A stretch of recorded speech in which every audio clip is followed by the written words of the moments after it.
Cuando hablamos en el tema de la religión en México, el programa nos demarca que hablemos sobre la influencia de la religión católica en el Estado mexicano, pero yo quiero ir un poco más allá, inclusive siendo católico de profesión, quiero dejarlo a un lado porque eso quedó en la historia y me gustaría hablarles más de lo religioso en la legislación mexicana. ¿Por qué? Porque una, la religión católica ya no es la religión predominante, y dos, es mi deber como abogado y como persona consciente hablarles no solo una religión, sino de muchas religiones, que es lo que se conforma como el significado de lo religioso en la legislación mexicana. ¿Por qué? Porque el calificativo religioso aparece repetidamente en la legislación mexicana, principalmente en la relativa a la regulación de las relaciones entre iglesia y Estado, como muestra con la frecuencia con la que se usa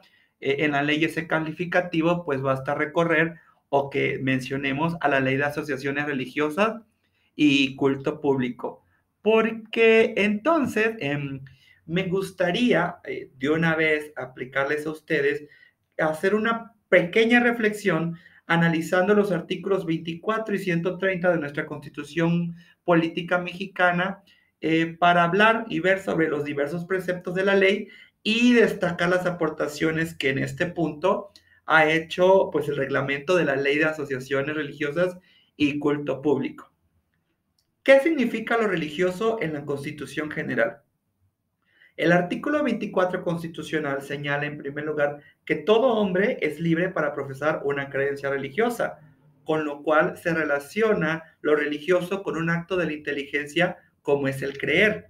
Bajo este aspecto, la libertad de creencias a la que refiere el precepto constitucional queda relacionada con la libertad interior del pensamiento, así como cada persona puede opinar, juzgar, razonar, afirmar o negar, también tiene la libertad para creer que es un acto intelectual semejante al acto de asentir. De acuerdo con esta primera observación, lo religioso implica una creencia o asentamiento a un conjunto de afirmaciones que será un conjunto de verdades para el creyente, aunque no hay indicios en el texto constitucional para develar sobre qué versan estas afirmaciones. Añade el artículo la libertad para practicar ceremonias, devociones o actos de culto que no constituyan un delito, y esta ya no es una libertad interior, sino una libertad externa de actuar o practicar como dice el texto constitucional. Lo religioso en la Constitución, entonces, también tiene que ver con acciones externas y no exclusivamente con el foro interno de las personas. Es un error cuando se afirma que el artículo 24 constitucional se ocupa exclusivamente de las libertades de creencias. No, también protege la libertad de practicar ceremonias, devociones y actos de culto. De estas tres frases, la de connotación más claramente religiosa, pues es la de actos de culto, que significa los actos de homenaje o amor a Dios. Ceremonia puede referirse a las civiles o públicas con las que se honran a personajes o se conmemoran acontecimientos, y devociones se puede referir también a una afición o inclinación fuerte hacia una persona o incluso alguna actividad. De lo que les expongo, podemos obtener otro dato para esclarecer qué significa lo religioso en las leyes mexicanas. Lo religioso tiene que ver con el acto intelectual de creer, pero también y necesariamente con la práctica de actos de culto. Esto lo corrobora el párrafo final del mismo precepto constitucional, que se refiere a los actos religiosos de culto público, lo cual implica que entiende que el acto religioso es un acto de culto público. Lo que en realidad interesa a la legislación sobre los actos religiosos es su manifestación externa, pues lo que ocurre en la conciencia personal mientras no se manifieste en actos externos es realmente algo ajeno a la legislación.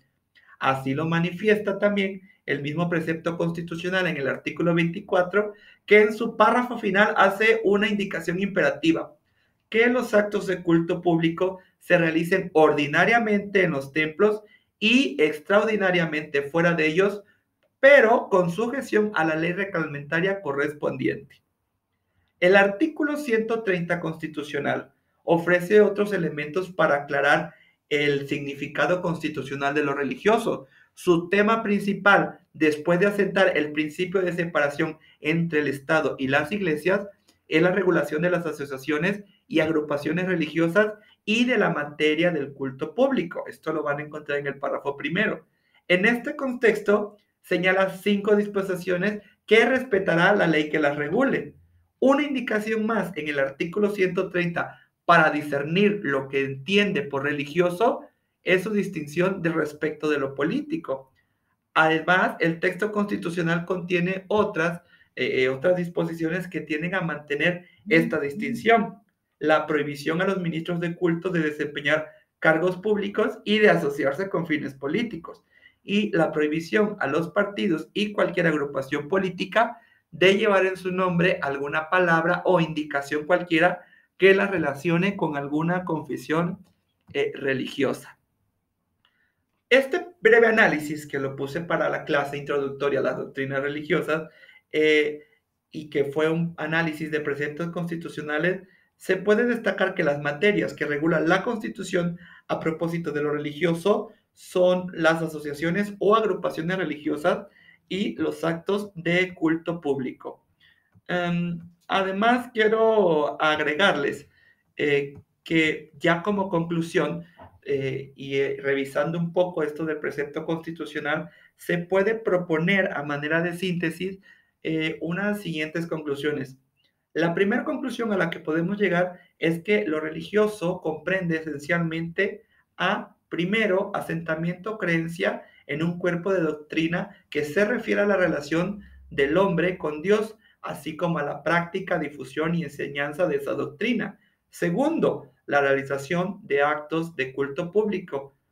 Y después le seguiría lo religioso, que se distingue necesariamente por la búsqueda y el ejercicio del poder político. Y lo segundo, el fin del lucro como objetivo principal. ¿Ok? Y ya lo religioso, que regula la Constitución y las leyes, no son los actos que ocurren en la conciencia personal o incluso en el ámbito familiar, sino lo religioso que regula la Constitución y las leyes son los actos externos que se expresan públicamente, especialmente los actos de culto público y el fenómeno de las agrupaciones religiosas. Me parece que hacerlo llegar a estas conclusiones les permitirá acercarse al significado de lo religioso en las leyes y que esto puede ser útil para su aplicación. Por ejemplo, para saber si una agrupación que pretende su registro como asociación religiosa en verdad practica actividades religiosas o si una reunión se realiza con fines religiosos o simplemente para aclarar el significado de muchas otras expresiones que usan las leyes con el calificativo de religioso.